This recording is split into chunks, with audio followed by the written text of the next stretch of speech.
Welcome to this episode of Gardener Gone Wild, and we are here at the Waikanae Estuary. And yes, there is a cool old bike by the sign. I wonder whose that is. Anyway, so as you can see here, we are obviously at the Waikanae Estuary. If we have a quick look at this map, if I can zoom it into it halfway decently, we are going to just have a little look at this southwest end of the estuary, where there's a much larger sand spit than this map indicates. Or at least I think it was last time I was here anyway. It's quite a lot different to this map now. And hopefully in a future video we'll have a quick look at the other end. Obviously the video of all the photographs I did a while back when everything was in the major crown pathogen paranoia. Obviously that's got throughout all of the estuary. Anyway, so here we are, just heading along this nice little boardwalk, and one thing I always love looking for are these cute little tufts of lichen. Yay, lichen! So yeah, lichen is great. Obviously it's a excellent indicator of air quality. And obviously those really bushy fluffy lichens can only grow when the air quality is pretty good. And the more encrusted lichens, you know, the ones that I've shown you that are just big and flat, they can cope with a bit more air pollution, but yet again they're not going to be growing in a horrible smoggy place.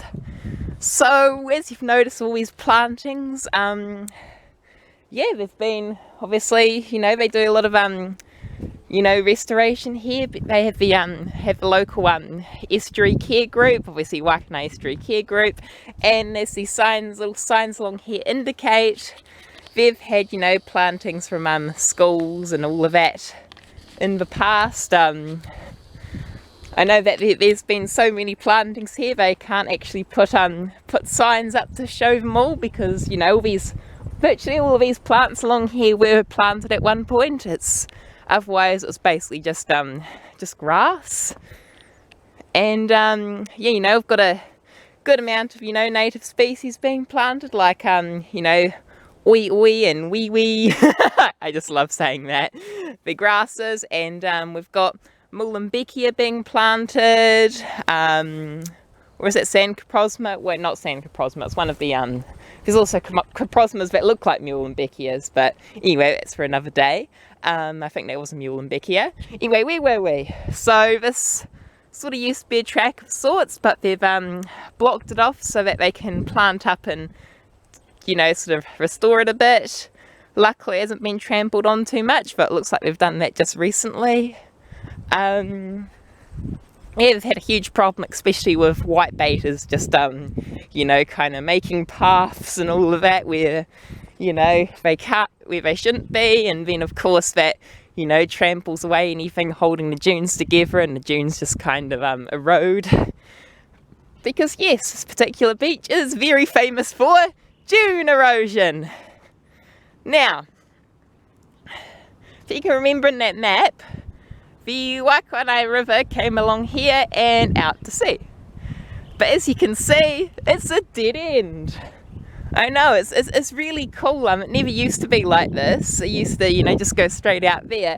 And a lot of the homeowners in these newish houses along here, you know, obviously past all these dunes, we're quite concerned that, you know, the Waikanae River was just going to keep cutting south, and obviously eventually erode away anything near them, and the houses kind of washing out to sea and all that kind of stuff. So yeah, they're quite glad that didn't happen. And it's a really nice quiet little sort of oxbow. Obviously it's great to see all this, you know, dunery, you know, it's all that sand flat and everything developing out in the middle there. It's even got a lot of spinifex and other native grasses colonising. Oh, there's even quite a few little cool sand forts we have to have a look at. So even though, you know, they've obviously shown that, you know, the habitat in many of the parts of the Waikanae Estuary has become quite degraded over the years, it's still an important site for especially, as this little rusty sign is going to say, for our native New Zealand dotterels. And obviously they're an extremely rare bird, all of that kind of stuff. Endangered because people go along and make nature and life and habitats always better, because they do. Oh wow! Got a nice amount of seagulls happening over there. Seagulls! I sound more like a chicken, I know. So yeah, so let's just have a little quick head along over by Kapiti Island that's in front of us. And obviously this is where the actual sea is, or technically I think it's the Te Rautarangi channel or something like that. Excuse me if I'm either saying the completely wrong Māori word or pronouncing it extremely badly. But yet again, I'm not the person to come to if you want linguistic advice. So obviously one thing I love about beaches, especially when they get covered with driftwood, is when people come along and build driftwood forts. I always just love them.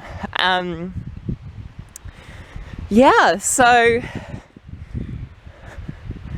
not only are they, you know, just a sheer example of how well balanced logs can be used to create these lovely little teepee-like structures, even though they're not that practical for actually sheltering in. You know, if we go in here, it's not particularly good, and you should probably check them structurally just to make sure you don't sit in a death trap. Yeah, they can be quite nice, especially one, you know, this one's quite open, but some of the ones can almost be not necessarily thatched, but have enough smaller branches and all of that used to block out the sun, which can be really nice on a hot summer's day. Obviously it's not a hot summer's day, technically we're still in winter, it's July at the moment, late July I think. So so yeah, so obviously can be some nice little spots to sit down. Obviously with all this dry sand, when it's windy it'll be blowing probably straight in, so that's probably not desirable, but anyway, I always love them. They're just something to look at, something a bit different. And you can just hear the tides, the waves on the shore, I mean, they're quite gentle today, so. And often what can happen around Paraparam, or technically Paraparaumi Beach, is we get lots of this amazing, very fine driftwood. And it often gets compacted in these kind of layers. Unfortunately there's always a bit of rubbish in it, but other than that, it's for sure something definitely different. And the deposits seem to come and go. Like, you'll come and there'll be heaps of it. Often there's a lot more than this. This is sort of quite minor, but then other times there won't even be a single trace of it. So it's just something that's quite nice. It's something in flux, something that it's good to catch the interest. So obviously one classic thing about the beaches in Kapiti is they are very shallow. Yes, if you wanted to go out and swim in that, you would have to go quite a far way out for it to get deep enough to actually be swimmable. So I think that's enough of the beach, the tides, the foreshore. So let's have a quick look at the foredunes. So here we have the foredunes, because the foreshore is over that way, and there's the island again. And these are the signs that I believe tell of the edge of the Kapiti Marine Reserve. So yes, it's not many of these things called marine reserves, but and I'd love it if there's a lot more. But they are amazing things. It means that fish can actually go about their daily lives without being harmed. I don't think it's picking up very well on the camera, but there was quite a good view of that little sort of, is it peninsula? No, definitely not a peninsula, but little kind of bloop, shall we say, coming out of Kapiti Island. And I think that's one of the landing points for the ferries that land there if you pay exorbitant amounts of money to go on them. So and then you can go for a few hours walk and then head back, and obviously that's like $100 spent. So yes, when protected, nature reserves cost a bomb for someone who lives along the shoreline of the other side. Anyway, so this is the other end of that path that used to be here, and as you can see, they've attempted creating wooden barriers, but they haven't exactly deterred anyone. Like, I can just step over this, no problem. And that's the problem. Even areas that, you know, haven't had much planted on them, all this trampling and stuff means you've got all this bare dune area where nothing can really grow. Because a lot of these dune plants are very sensitive to trampling and slopes and all of that. Like, looking at this, not sure what this grass is. I'm not a grass expert. But yeah, I've got this loop in here as well. And even plants like this, they were doing a reasonably okay job of holding down the dune if they were left alone. But as you see, there's lots of prints, including mine that I've just added, but got dog prints as well. And yet again, dogs, estuary where very rare shorebirds come along and nest. Good mix. We also have, yet again, what this beach is famous for, eroding dunes. And we have some climbing dock growing along here.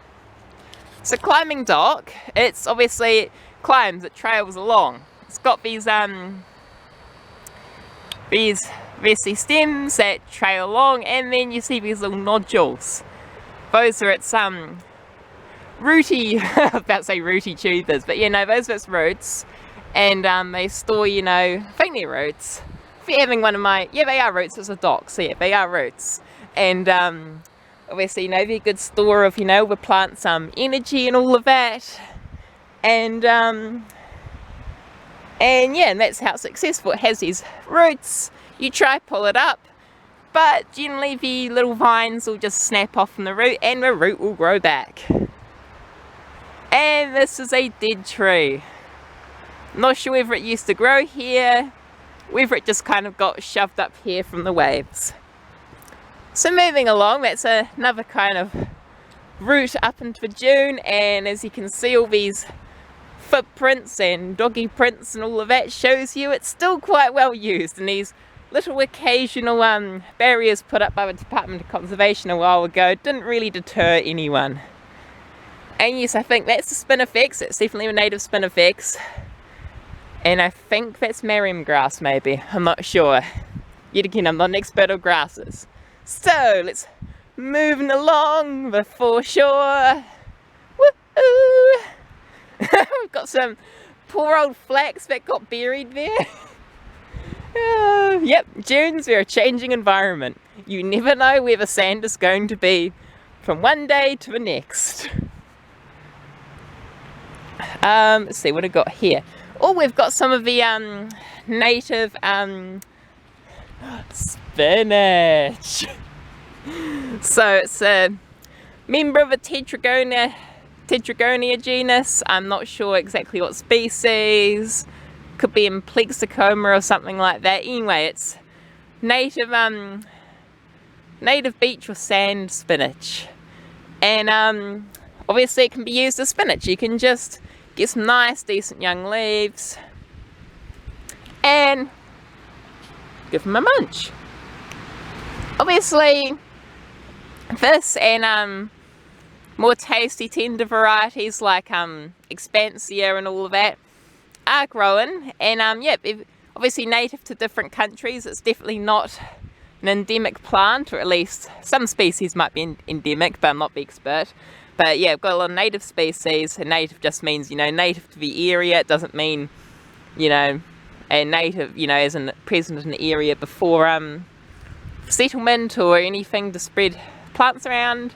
And where was I again? Yes, so it's grown overseas, even sold in American seed catalogues, but don't need too much, as it obviously has a fair bit of oxalates. Yes, same stuff in rhubarb, and obviously actual spinach. Yeah, spinach does have oxalates as well as nitrates. Does it have nitrates? I'm not sure. Oh god, I'm not even a chemistry whiz at the moment. Oh, I think this is some of the papingao. I think that's what it's called. Native golden sand sedge. And yeah, this is another one of the key June binders. Though, as you can see, it's probably not as effective as native spinifex. We'll see further along that the native spinifex is an incredibly good sand binder. You can sort of see now clumps of it along here as we start heading back to the estuary. And well, let's head back to the estuary. And here we are. On one side we have the mouth of the Waikanae River heading out to sea. The other side we have what was the Waikanae River, but is now a nice standing pool that goes all the way along and has water in it that's probably quite salty. And by that sign, I think I dotted on about dotterels, everyone's favourite endangered sand nesting bird. But yes, it's not a good idea to have your dog off leash in these kind of beach areas. So, where were we now? So we're going to cross the, well, what do you call this? Sort of, it's like a sand bridge. Sand bridge. So on one side you've got something there and something there, and there's a lot of seagulls over that way. Seagulls, yeah. And I need to stop trying to sing. Seagulls. Seagulls. Everyone's favourite marine birds. Marine birds. Sounds like penguins. So as you can see, we have a lot more of this sort of mulchy stuff, and judging by the contents of it, we've got a lot of birds hanging out, and I think a lot of this is stuff that washes up from the actual river. So yeah, it washes up from the actual river, and well, it's making its way out to sea. And as you can see on the other side, that's the Waikanae sand spit, which I definitely must pop around to one day, because I haven't actually seen that for a while and seems to get most of the birds. But now we're just going to be careful, making sure there's no dotterel habitat, and we're going to have a look at what's growing and developed on this side over here. I mean, already you can tell people have been here. There's actually a sand fort, and there's another sand fort. So let's go a bit closer and have a look. People have been here recently. Let's go and track some footprints on the what I'd like to call terra firma-ish. Because as you can see by my footprints, as they went out that way, well, you probably can't see, but it was quite smushy. Smushy, yep. It's quite soft sand out in a little sand bridge. So anyway, this is quite a neat spot. I mean, you've got all the grasses sort of developing. It's like a whole new land developing, and you have this quite interestingly constructed sand fort. Well, it's technically a driftwood fort, since it's not actually made of sand, obviously. It's even got a board there. Oh, it's got some seats inside. How sturdy is it? Let's have a look. Not sure how sturdy it is, but judging by how intricate it is, it probably is pretty decent. I mean, it feels pretty decent. You know, sort of constructed a bit like a cross between a log cabin and a basket. Oh, I think it's quite cool in here. I like it. One of the best sand forts I've seen on this whole beach. I mean, the board on the side probably keeps out wind and the sand a little bit. Kind of spoils the look slightly, but overall though, it just looks amazing. And now, here we have this amazing new land. It really is, it's a new land. This wasn't here a few years ago. We have all this spinifex starting to claim the sand along here, and I'm just going to stick to open parts to make sure we aren't, you know, harming any shorebirds. So as you can see, there's all these shells and all that were obviously deposited when it was sea. When it was sea, and now they're all stuck on the surface. It's quite neat, really. You've got obviously, as I said, spinifex, but it's quite nice to see the golden sedge coming up. I mean, not even sure we've actually planted along here, because yeah, when you look at it, I don't actually see anywhere that the Estuary Care Group would have planted. So I think this is all just natural regrowth. I could be wrong, but looks very convincing. Oh, it's quite stunning. Fortunately, there is, you know, as I said, there's the rubbish, but what do you expect when humans come along and interact with natural places, shall we say? But I like to think that while I'm interacting, I'm not really causing it any harm. Oh, hello birdies. Ah, it's nice to see the birdies. Ah, it's really a distinctly different place. Oh, I think I see some birds over that way. Oh, interesting. Anyway, let's just keep making our way along here. And always you can sort of see the new growth of the spinifex along here. Yes, I'm actually tiptoeing through it. Yep, see, I'm actually tiptoeing through it, so I'm not trying not to cause any damage to it. See all these prints going out. Quite like how when you've got these dry sand deposits, the footprints can stay in them for quite a while. As I look at all my footprints, footprints. So, moving along, we're nearly near the next sand fort. Sand fort. That name just seems to stay with me for some reason. But yes, we keep heading along. We shall be there. Step on the wood. In fact, if you do have to step along a sand dune, I don't know, stepping on the wood might work. Kind of spreads out your weight a little bit. Anyway, here we are at this little I almost tempted to call it a dwelling. Oh, it's neat. Woohoo!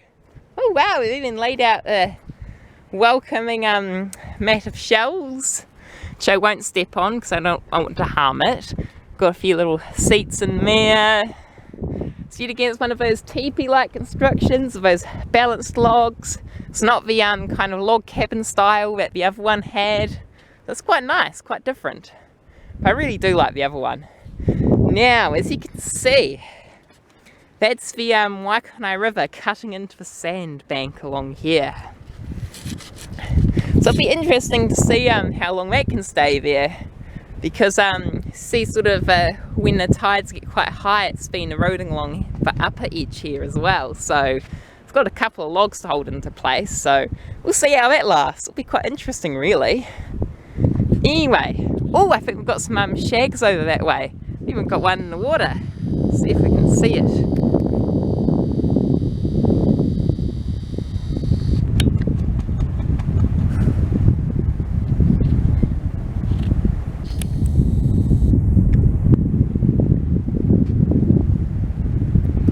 I mean, around these parts, generally only tend to find shags here at the estuary, and also at some of the saltwater lagoons found out Waikanae Beach, just pretty much by the estuary, where like the Waimanu Lagoon and other places like that. Whoops. Okay. So I've been trying to walk along. It's kind of hard to walk along while you're focusing on all these birdies. See, birdies, birdies, birdies. So let's head back out and let's see if we can just say hello to some of these shags hanging out over there. So now, as you can see, this area is quite a little wet. I think this area is underwater at high tide, so I'm actually quite lucky I came along here at low tide. Now, we don't want to harass them because, you know, it's the last thing we need is stressed out wildlife by people trying to come too close.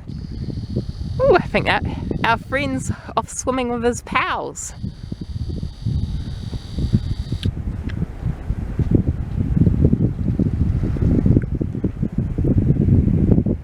It's nice how we have a space here. I do just worry when the dogs come along. I mean, you know, sure, there's quite a few on leashes, but there are some that aren't on leashes, so need to be careful of that. Anyway, back ashore with his friends. Let's go and leave him to it. And let's see, on this other bank. Wait, I think it's changed a bit since I've even been here last. So yeah, that's the Waikanae River. That's our place we've been visiting. And if we head along here further. Oh yeah, the stream's still here. I just got confused by some of these little sort of small areas where obviously the sand drains off with the tide. And yeah, I think that's most of it's not necessarily much of the actual south side as such, but we've had a good look at the this new sort of sand spit here, sort of sand island. And as you can see, this is still quite soft, so we need to be careful along here. We don't want to be going along and eroding all this brand new, you know, sandy environment. Oh yeah, oh, we've even got this little island with a couple of duckies on it. Hey! Okay, I don't think they're too keen on me. I don't blame them. That's probably why they're hanging out on the island. That's a nice little island there, I quite like it. Go and leave them to it. And yeah. So there you have it, the amazing Waikanae Estuary. So now, as you probably know, this is me, Gardener Gone Wild. And I believe, due to the length of some of my videos, I have to make them into several parts. And if that was the case, then this is part 2 of Gardener Gone Wild. Goes to the south side of the Waikanae Estuary. At least I think that's what it is. I mean, it could have a different title because that's a bit of a mouthful, and do I look like the person who can be bothered spending the whole day typing things on the computer when I can be here? Oh, and my sun's in the eyes. Not my son. I don't have a child. The sun's in my eyes, so I must block it. And yes, I believe that is a suitable introduction for this video. Notice how this clump of grass has a nice lump of moist sand behind it. That clearly indicates well, you know, what way the wind's been going, what way the wind's been blowing all of this dry sand along, and how it can actually shelter the surface of the sand quite well. And talking about sand, I believe that's the end of this video. I know it doesn't sound like it's related to sand, but I mean, you won't be seeing much more sand in this video because it's about to end. So I'd like to thank you for watching, and obviously, hopefully for liking and subscribing, but I don't want to put too much pressure on you because you don't come to YouTube to have someone put pressure on you. So that was it. That was part 1 of this awesome video at the Waikanae Estuary. Thank you for watching. There are times when the knowledge and tracking comes in useful. As you can clearly see, these footprints are of a barefoot child, or otherwise they're of a rather small human. Just look at the size difference. Although a small child is also a rather small human. So, as you can see, these prints are heading out there. And in some YouTube videos, you might even get a product placement or advertisement saying on how if you go to this site, you can learn how to track humans, or something like that. Unfortunately, that is not being offered on this video, so I don't have any special link in the description. Anyway, I can't actually remember whether I've finished this video, so if I haven't, thank you for watching. This is clearly Fort Knox, and Fort Knox. And well, I hope you liked this video, and I hope you liked this fort, and I hope you subscribe to my awesome channel if you haven't already. And thank you for watching Gardener Gone Wild. If you need a dose of birds, here's some birds. They are having a good time at the Waikanae Estuary, and I suppose I should leave them, otherwise it seems like I'm a bird pervert. Do you live in a country that is cold and inhospitable?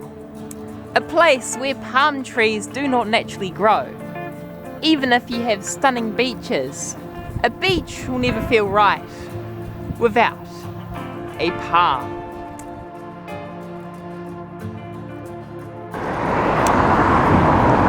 So, as you can see, this is an empty lot, full of lots and lots of lupin. Now you might be wondering, why is an empty lot full of lupin?